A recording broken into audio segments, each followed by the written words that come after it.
Hello guys, magandang gabi po sa inyong lahat. So ito yung atin lang para ho magbigay ng isang spell para ho habang tayo natutulog, kumbaga pinapasukan tayo ng blessing sa buhay. So hindi natin namamalayan na kahit natutulog tayo, kumikita tayo, may mga blessings na unexpected sa ating buhay.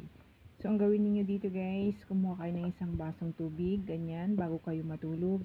Lagyan nyo po yan ng isang coins at ilagay po ninyo yan sa malapit sa hinihigaan nyo guys. Gawin po ninyo ito gabi-gabi. And pagkagising po ninyo sa umaga guys, gamitin po ninyo ang tubig na to panghilamos sa mukha ninyo. Ayan. Basta panghilamos po ninyo sa mukha ninyo, panglinis ninyo sa mukha ninyo tuwing umaga.